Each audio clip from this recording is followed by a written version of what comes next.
이재명 대표 시절에 변호인을 자처했던 전현희 최고위원은 현직 변호사시죠. 이거 좀 불안하다라는 말도 했더군요. 들어보시죠. 과연 우리한테 청신호냐 적신호냐 예. 그런 건데 아직 정확한 판단은 좀 하기가 어려운 것 그래요? 같습니다. 예. 근데 사실 좀 이례적이기는 합니다. 또 대법원장이 직접 예. 지시를 해서 회부를 한 게 굉장히 이례적이다. 물론 이제 저희들은 당연히 무죄라고 예. 뭐 확신을 하지만 예. 만에 하나 그 좀 안 좋은 결과가 나올 예. 가능성이 혹시나 있는 거 아니냐 예. 이제 이런 걱정을 좀 하고 있는 상황이죠. 신 의원님, 제가 기억하기로 이 전현희 최고위원 그 2심 선고 때도 무죄다 이렇게 아주 확신 차서 얘기를 했었던 분인데 이번에는 불안하다 이런 말을 했어요.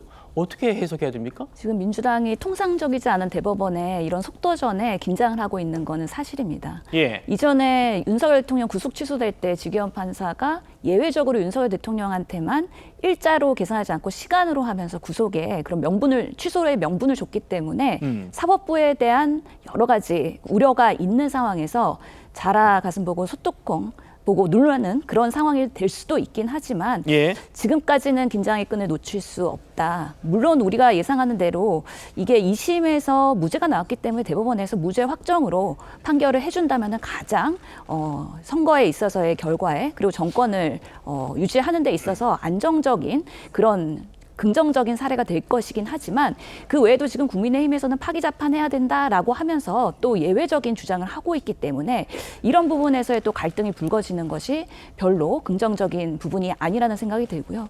특히 대법원이 지금 이렇게 속도전을 하고 있는 거는 자기 스스로 발등에 불 떨어진 거 아니냐.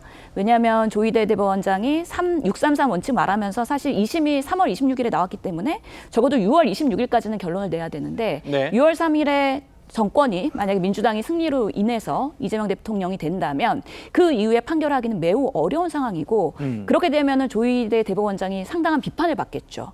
그러면서 대법원 앞에는 또 극우 지지자들이 빠르게 판결을 하라고 상당히 또 시달림의 그런 예상들이 되기 때문에 어떻게든 속도전을 해서 이 상황을 정리하고 그런 뭔가 갈등의 불씨를 해결해야 된다라는 약간의 일말의 책임감이 아닌가라는 한편으로도 생각을 해봅니다. 그렇군요. 알겠습니다. 대법원이 이례적이다 이렇게 비판을 하면서도 불안하다 이런 얘기가 나오고 있는 민주당의 모습 보셨습니다. 자, 대선 전에 만약에 대법원 선고가 나온다면 이 세 가지 시나리오 중에 하나일 겁니다. 이재명 후보 무죄 확정 판결을 내리거나 상고 기각하는 거죠. 유죄 취지로 파기환송하거나 아니면 대법원이 확정 판결을 내리는 파기자판을 하느냐 이런 세 가지일 텐데요. 이현정 의원님. 네. 만약 대선 전에 무죄가 난다면 이재명 후보는 날개를 다는 것이고 유죄 취지로 파기환송된다면 대선 전에 최종 결과는 안 나오겠네요. 그렇죠. 그러니까 이재명 대표는 꽤 대법원하고 인연이 깊습니다. 예전에 이제 경기도지사 시절에 그때도 이제 선거법 위반 사건으로 인해서 그때는 이제 1심은 무죄가 됐고 2심에는 이제 유죄가 돼 벌금 300만 원인가요? 해서 결국 이제 당시에 대법원 가서 당시에 이제 권순일 재판관이 주도를 해서 결국은 이제 5대 7인가요? 결국 무죄가 나왔지 않습니까? 예. 그래서 본인이 정치 생명이 지금 살아 있지 않습니까? 자, 그렇다면 지금도 마찬가지죠. 자꾸 원칙 이야기 하시는데 기본적으로 이 원칙을 어긴 거는 결국 1심 법원이었습니다.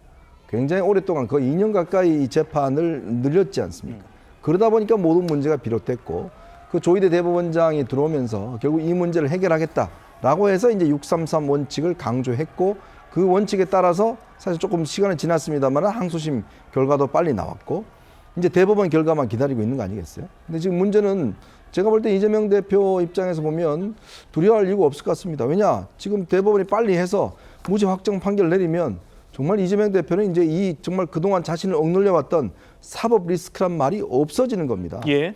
그리고 파기자판을 하더라도 100만 원 이하가 나오면 본인도 여기에서는 정말 벗어날 수가 있는 그렇게 거예요. 되는 거죠. 자, 그렇지만 파기환송을 할 경우는 파기환송에서 다시 대법원 올라올까지 시간이 걸려요. 그러면 대선 이후에 아마 올라올 겁니다. 근데 문제는 그때부터는 바로 이 헌법 84조가 문제가 되는 거죠. 그렇죠. 자, 현직 대통령의 어떤 재판이 계속할 수 있느냐 없느냐. 저는 민주당은 아마 법도 바꿀 것 같아요. 왜냐하면 이제 몇 개 법을 바꾸면 현직 대통령의 경우에 진행 중인 재판은 뭐 연기할 수 있다는 법을 바꾸면 충분히 할 수 있는 거거든요. 뭐 그런 시도를 충분히 할 수 있겠죠. 또 헌법재판소에서 지금 뭐 일단 본인이 2명을 앞으로 임명한다고 그러면 거기서도 할 수 있는 거고 뭐 그렇게 해서 해결할 수 있는 거 아니겠습니까? 저는 그래서 지금 이재명 대표는 본인이 이 문제에 대해서 뭐 조희대 대법원장의 의도를 의심하기보다는 본인 스스로가 자, 대법원에서 빨리 확정해서 우리 국민들이 올바른 선택을 할 수 있도록 해 주십시오. 라는 이야기하면 야, 역시 이재명 대표가 통이 크구나 라는 그런 칭찬을 들을 거 아니겠습니까? 굳이 이 문제를 저는 정치적으로 바라봐서는 안 된다는 생각이 듭니다. 말씀하신 대로 유죄 취지로 파기환송돼가지고 대선 이후에나 유죄 판결이 나온다면 그리고 이재명 후보가 대통령이 된다면 헌법 84조 얘기가 안 나올 수가 없죠. 국민의힘 공세의 얘기부터 들어보시죠. 예비 후보는 네. 백도 아닌가요? 일단은 민주당은 그 유력 후보가 증발될 가능성도 지금 상존하는 거고요. 여러 가지 사법 리스크에 대한 네. 문제. 예. 또 만약에 정말 대선에 출마하셔가지고 뭐 대법원 공직선거법 판결이 그 전에 나오지 않는다고 하더라도 이후에 만약에 대통령이 되신다고 하면 불소추 특권에 대한 또 다른 많은 논란이 해석들, 있겠죠. 논란들 네. 그리고 만약에 정말 대통령이 되셔가지고 본인의 선거법 사건이 있는데 대법관을 지명할 수 있는 권한을 갖는다? 네. 이거는 굉장히 심각한 문제가 발생하는 거기 때문에 아마 국민들이 많이 평가를 해주실 것 같고요. 정말 말도 안 되는 예. 그러니까 뭐 좀 백도 후보라고 생각합니다. 조희대 대법원장이 윤석열 전 대통령 탄핵 심판이 진행 중일 때 이재명 후보가 대통령이 된다면 재판을 중지할 수 있느냐 이거를 내부 의견을 물었다라는 보도가 나왔습니다. 민주당은 반발하고 있습니다만 속전속결로 전합에 회부한 것도 이 84조에 대해서 대법관 12명, 13명에게 물어보기 위해서 논의하기 위함이라는 전망도 있는데요. 조기현 위원장님. 그런데요, 다음이요. 84조뿐만이 아니고 68조 2항도 봐야 한다. 이런 얘기가 있더군요. 68조 2항 뭐냐? 대통령이 권리 또는 사망하거나 판결 기타의 사유로 자격을 상실한 때에는 60일 이내에 후임자를 선거한다. 자, 그러니까 이 주장에 이 헌법 68조를 해석하는 분들 중에는 여기 판결 기타의 사유로 자격을 상실한 때라는 말이 들어간 이유는 당선 전에 기소가 된 재판은 당연히 대통령이 된 이후에도 재판 받아야 한다는 뜻 아니냐 헌법에 이런 얘기를 하는 분들도 있더라고요. 어떻게 말씀 주시겠습니까? 저거는 그 탄핵 심판 절차 같이 파면을 상정한 것으로 해석하는 게 맞을 것 같고요. 탄핵을 얘기하는 거예요. 예, 일반 재판까지를 포함하는 것으로 해석되지는 않습니다. 그 뭐 저는 개인적으로 그리고 뭐 민주당의 상당수 의원들은 그 간다고 해도 사실 결과가 나온데도 크게 걱정을 하지 않습니다. 항소심에 무죄가 나왔기 때문에 대부분 사건 항소심 무죄 사건이 대법원에서 번복되는 확률이 매우 낮습니다. 무죄 가능성이 훨씬 높고요. 아까 이 여러 가지 경우의 수에서 보듯이 파기환송되더라도 재판은 계속됩니다. 서울 고등법원의 심리를 거쳐야 되고요. 또 재상고될 가능성도 있습니다. 똑같이 다투어지는 겁니다. 그러면 지금 공직선거법 사건만 있는 게 아니지 않습니까? 나머지 4개 사건도 같이 있습니다. 84조 문제는 이 사건에만 적용되는 것도 아니기 때문에 어차피 이 문제의 논란이 있을 수밖에 없지만 지금 헌법학계 대다수의 입장처럼 재판도 중지된다고 보기 때문에 큰 문제가 안 된다는 것이고요. 다만 이렇게까지 속도전을 진행하는데 혹시라도 파기자판 때문에 그런 우려와의 목소리가 나오는 것뿐인데 파기자판 가능성도 높지 않습니다. 왜냐하면 22년간 그 항소심 무죄 사건이 대법원에서 양형 판단을 하는 유죄 파기 재판은 한 건도 없고요. 네. 실제 이 사건 같은 경우에도 항소심이 양형에 대한 판단을 하지 않았습니다. 지금 대법원이 이 항소심에서 올라온 상고 사건에서 양형까지 판단해서 할 수도 없고 할 리도 없고 전례상도 그렇고 있을 수 없는 일이기 때문에 사실은 뭐 결과를 낸다고 해도 지금 상황과 크게 다르지 않거나 오히려 무죄 판결로 여러 논란을 해소할 수는 있지만 지금 이 시점에서 이 문제가 이렇게 진행될 경우에 모든 대선이 이 이슈에 블랙홀처럼 다 빠져 들어갈 거고 그걸 노리고 계속 이 문제를 들고 오면서 이재명 후보의 사법 리스크 문제를 계속 부각시킬 게 뻔합니다. 왜 이런 방식으로 이 대법원이 이 적극적으로 이 대선 일정에 관여하는 것처럼 비춰지는 전원합의체 일정을 진행하느냐 이 부분에 대한 문제 제기를 하는 겁니다. 정치 변호사님 반론 있으신가요?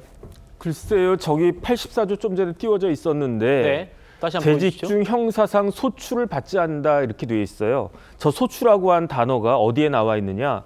헌법재판소 법에도 나와 있거든요. 그렇죠. 그럴 때 그건 기소를 의미하는 것으로 해석될 수밖에 없습니다. 헌법재판소법에.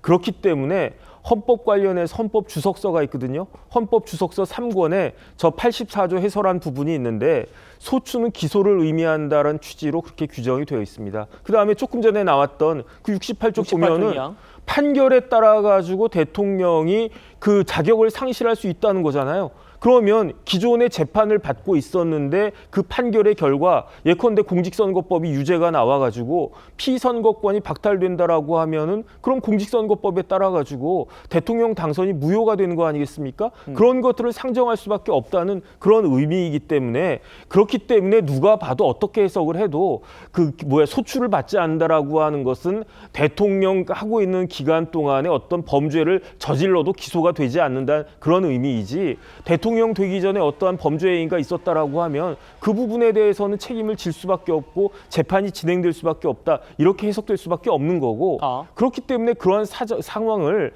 사전에 대법원이나 헌법재판소에서는요 방지해야 할 그런 의무가 있는 거 아니겠습니까? 그런 거 방지하라고 대법관이랑 뭐 헌법재판관 시켜주는 거 아니겠습니까? 그런데 왜 그걸 갖다가 제대로 하겠다라고 하는데 더군다나 무죄받은 그 피고인이 여기에 대해서 이런저런 식으로 반발하려고 하는지 이해가 되지가 않습니다.